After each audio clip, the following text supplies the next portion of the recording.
Assalamualaikum warahmatullahi wabarakatuh. Jika ada orang yang dari kecil tidak dididik agama, lalu kemudian enggan melaksanakan ajaran agamanya, tentu saja wajar ya. Tapi mengapa ada teman-teman saya yang dari kecil sudah diajarkan agama, lalu kemudian setelah dewasa malah meninggalkan agamanya? Mengapa sebagian mereka, mudah-mudahan sebagian ini hanya sebagian kecil ya, yang saya kenal dari kecil sangat ketat dengan agama, bahkan bersekolah di sekolah agama, setelah dewasa malah tidak suka dengan agamanya? Mengapa ada anak yang dari kecil dibiasakan menutup tubuhnya dengan pakaian sesuai ajaran agama, tapi setelah dewasa malah melepaskannya? Mengapa ada anak dari kecil dibiasakan mengkaji kitab sucinya, setelah dewasa malah enggan kembali membukanya? Mengapa ada anak yang dari kecil sangat dibiasakan oleh orang tuanya untuk beribadah, tapi setelah dewasa malah enggan beribadah? Jika kita lihat, sebagian tokoh-tokoh di negeri ini yang kemudian sangat menentang ajaran agamanya sendiri, menjadi tokoh liberal, sering membuat kontroversi soal agama dan keributan soal agama, memancing perpecahan di kalangan umat seagama. Juga mereka dulunya dari kalangan yang orang tuanya ketat menjalankan agama. Pertanyaan ini benar-benar mengganggu pikiran saya beberapa tahun belakangan. Saya berharap jawaban-jawaban atas pertanyaan itu akan membuat saya menemukan cara, setidaknya untuk anak-anak saya sendiri, bagaimana agar anak-anak saya dapat terus istiqamah mempraktekkan nilai-nilai agamanya, mencintai agamanya, dan tidak malah benci mempraktekkan ajaran-ajaran agama. Setelah mereka berpisah dengan saya, setelah mereka tidak ada lagi di dekat saya. Mungkin jika anak-anak kita hidup di zaman di mana informasi tidak melimpah, mewariskan nilai agama pada anak-anak kita boleh jadi lebih mudah. Hanya butuh teladan dan kesediaan waktu kita sebagai orang tua untuk mengajarkan mereka. Itu saja, mereka akan mudah ikut contoh dan manut. Kenapa? Karena anak kita tidak memiliki peluang untuk melakukan benchmark informasi, ajaran, nasihat, petuah-petuah yang didapatkan anak dari orang tuanya dengan mudah diterima begitu saja oleh anak-anak. Tapi zaman di mana informasi melimpah, dengan mudah segala informasi, nasihat, petuah dari orang tua dapat diperbandingkan dengan realitas atau kenyataan kehidupan, atau dengan informasi dan asumsi lain yang dapat mudah didapatkan anak-anak kita di luar sana dari berbagai kalangan. Bahkan jika zaman dulu kita sering dengar bahwa teladan adalah unsur utama dalam soal mengajarkan agama pada anak kita, zaman sekarang teladan memang tetap dibutuhkan, tapi teladan saja rasanya benar-benar tidak cukup. Terlalu banyak contoh kan di sekitar kita, orang tuanya ahli ibadah, rajin pergi ke tempat ibadah, anaknya ogah. Aurat orang tuanya tertutup rapat, anaknya berpakaian seperti kurang bahan. Maka menurut pendapat saya dibutuhkan ketajaman berpikir, ikhtiar, dan keterampilan yang lebih baik dari saya sebagai orang tua agar anak-anak saya dapat terus mewariskan nilai-nilai kebaikan agama seperti yang saya harapkan. Tentu selain kita terus minta kepada Allah Subhanahu wa Ta'ala. Jadi apa jawaban dari pertanyaan-pertanyaan yang saya ajukan tadi? Saya yakin jawabannya mungkin tidak tunggal, tetapi izinkan saya mengumpulkan dua diantaranya. Apa itu? Pertama, pengajaran agama yang dimulai dari aturan dan kebiasaan, bukan dari penanaman pada pikiran. Kita sering dengar istilah ini, iman sebelum Quran, ilmu sebelum amal. Tapi apa maksudnya? Ilmu kan banyak. Ilmu mana yang harus lebih dulu kita ajarkan pada anak-anak kita? Apakah ilmu membaca Quran? Apakah ilmu soal bacaan sholat? Jadi saya buat konten ini karena saya tergelitik dengan pernyataan seorang mu'alaf yang mengatakan ketika ia memutuskan untuk berhijrah, bersyahadat, memutuskan jadi mu'alaf, tahu tidak apa yang kemudian ia hadapi beberapa saat setelah jadi mu'alaf? Aturan, atau bahasa dia rules. Harus sholat, harus zakat, harus kuat puasa, dan lainnya. Kata dia, andaikan saya tidak mencari sendiri dan kemudian tidak mempelajari secara mendalam saat memasuki agama ini, dan yang diterima hanya aturan, saya hampir meninggalkan agama ini sesaat ya setelah jadi mu'alaf, karena belum apa-apa sudah berat banget menjalankan agama. Padahal jika melihat pada Quran, kalau saya mengutip pendapat Profesor Matematika Jeffrey Lang, seorang mu'alaf terkemuka Amerika, dari sekian ribu ayat dalam Quran, hanya 3% saja ayat Quran yang berbicara tentang perintah dan larangan. 97% ayat lainnya bicara soal etik, soal hubungan antara manusia dengan Tuhannya yang kita sebut dengan akidah, soal tujuan hidup, soal moralitas, soal sejarah masa lalu, bagaimana menggunakan akal, soal bagaimana menanamkan iman, dan banyak tema-tema lainnya yang bukan berisi soal aturan, melainkan soal menata cara berpikir kita. Jika kita tidak ingin anak-anak kita meninggalkan agamanya, tinggal ikuti saja yang dicontohkan oleh Rasulullah SAW. Jika menelisik lebih dalam kepada generasi-generasi terdahulu, para pendahulu agama ini, para penyebar agama ini, mulai dari Muhammad SAW, lalu generasi para sahabatnya, lalu generasi selanjutnya tabi'in atau pengikut para sahabat Nabi, dan generasi selanjutnya generasi pengikut para pengikut sahabat Nabi, atau kita sebutnya tabi'in. Mereka memutuskan untuk memasuki agama ini dimulai dari masalah berpikir soal ketuhanan, bukan dimulai dari penerapan aturan. Seperti yang pernah disabdakan Nabi Muhammad SAW pada Mu'adz bin Jabal saat beliau diutus ke Yaman.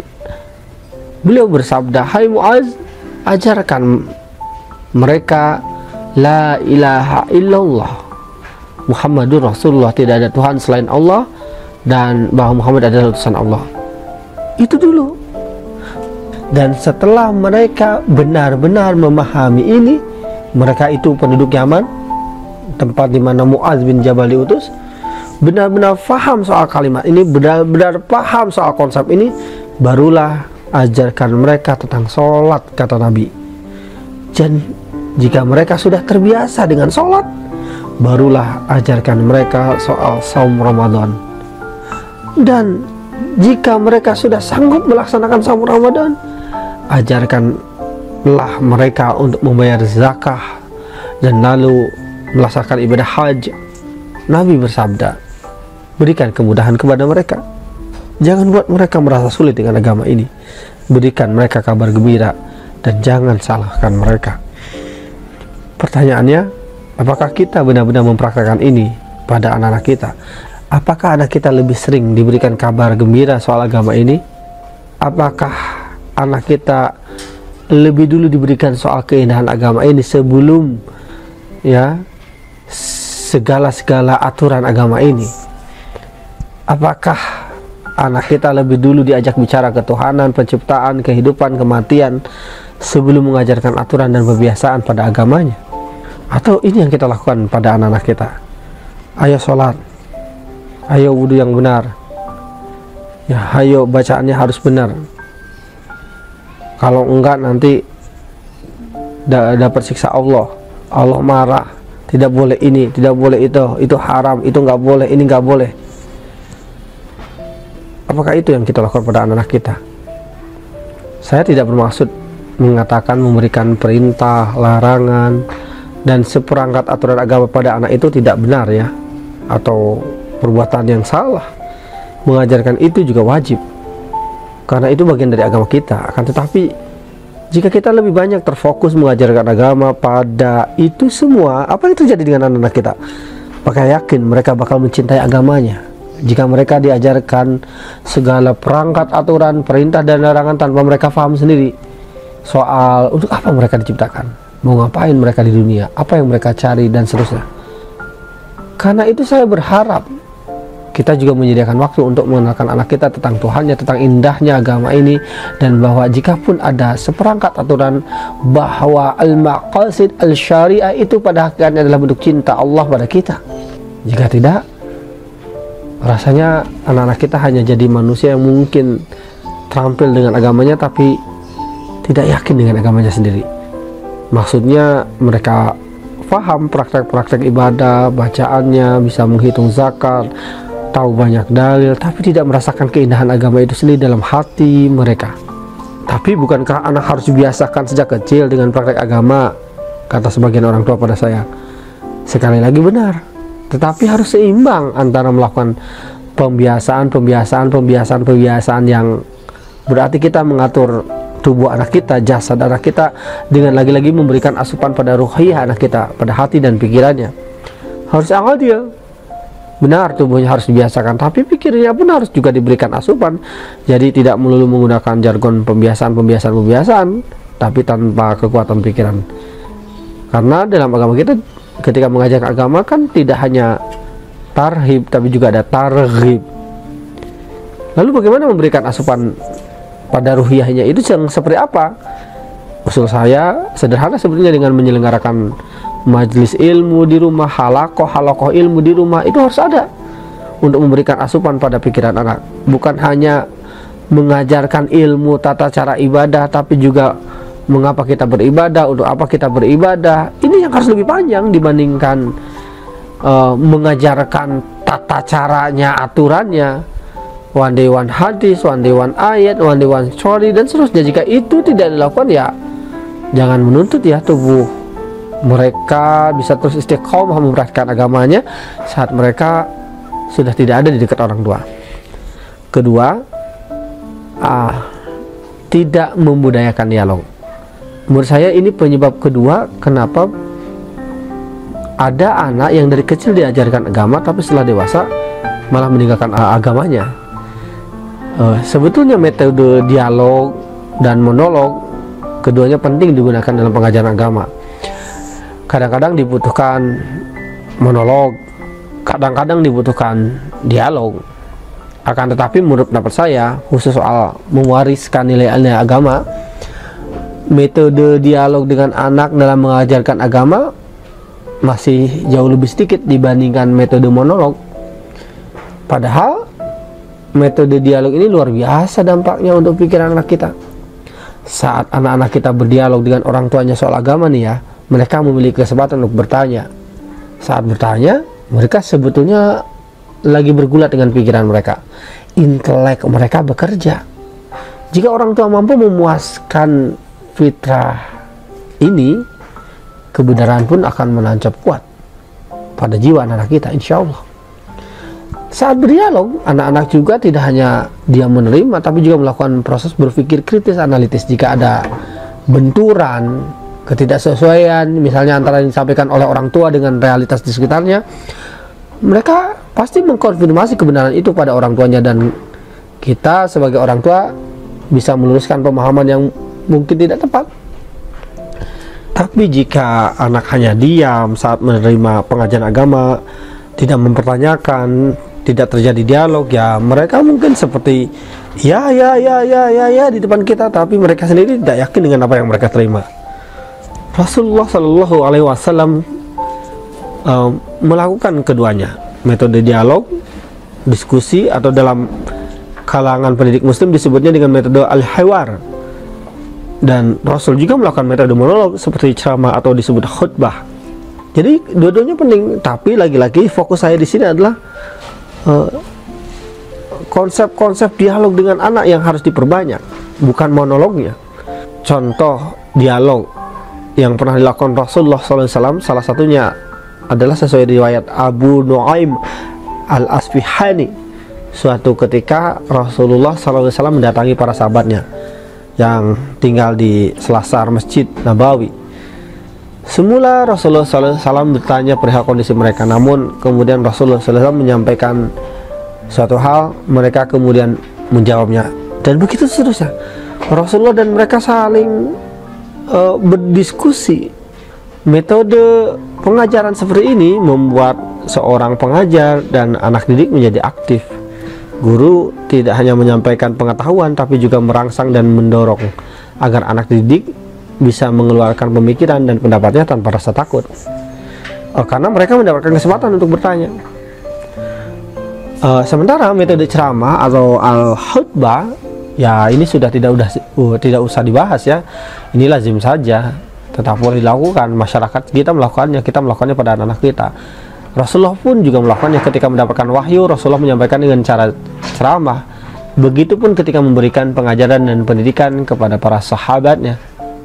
Mengapa metode ceramah atau khutbah harus diseimbangkan dengan metode dialog pada saat mengajarkan agama pada anak kita?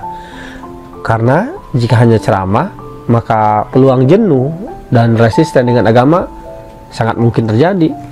Bahkan ini juga pernah diantisipasi oleh Rasulullah SAW sendiri dalam hadis yang diriwayatkan Imam Bukhari dan Muslim dari Saqib bin Abi Wa'il. Dia berkisah, kana Abdullah yuzakkirun nasa fi kulli khabis. Abdullah bin Mas'ud suatu hari memberi pelajaran ya kepada orang-orang setiap hari Kamis, memberikan tausiah gitu ya. Faqala lahu rajul, ya Aba Abdurrahman, lawadittu annaka zakkartana kulla yaum. Orang ini berkata, wahai Abu Rahman, sesungguhnya aku ingin kalau Anda memberi ilmu pelajaran kepada kami setiap hari. Ini karena setiap seminggu sekali waktu itu beliau mengajarkan ilmu ya, dalam bentuk metode ceramah, khutbah atau tausiah. Qala, Abdullah bin Mas'ud berkata, ama innahu yamna'uni min dzalik. Sungguh aku enggan melakukan yang seperti itu. Anni akrahu an umillakum, karena aku takut membuat kalian bosan. Wa inni atahawwalukum bil mu'idah, dan aku ingin mengatur dan memberi pelajaran kepada kalian kama kana nabiyyu sallallahu alaihi wasallam yatahawwaluna biha makhafatas samah alaina, sebagaimana Nabi sallallahu alaihi wasallam mengatur dalam memberi pelajaran kepada kami karena khawatir kebosanan akan menimpa kami. Jadi ini pertanyaan yang diajukan kepada tabi'in, kepada para sahabat Nabi yang sempat bertemu Nabi. Karena itu dalam setiap halaqah ilmu di rumah kami dengan anak-anak, sebetulnya penyampaian khutbahnya atau ceramahnya tetap ada, tausiah gitu ya, tauji tetap ada, tapi ya cukup 10 menit, 15 menit, sejam 2 jam lainnya yang ngobrol santai, dialog, membincangkan apa yang tadi disampaikan.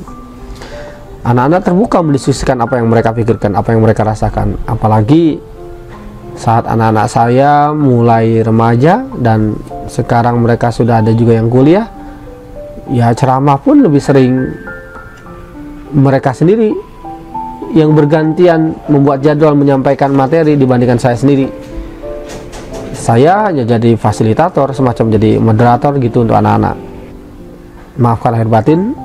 Mudah-mudahan kita setelah mengetahui penyebab sebagian orang yang meninggalkan agama ini padahal dari kecilnya diajarkan agama, bisa menghindari fenomena semacam ini.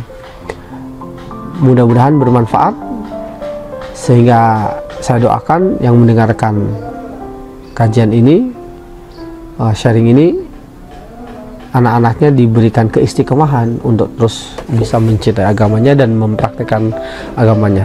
Terima kasih. Aku qouli hadza, astaghfirullah li wa lakum. Assalamualaikum warahmatullahi wabarakatuh.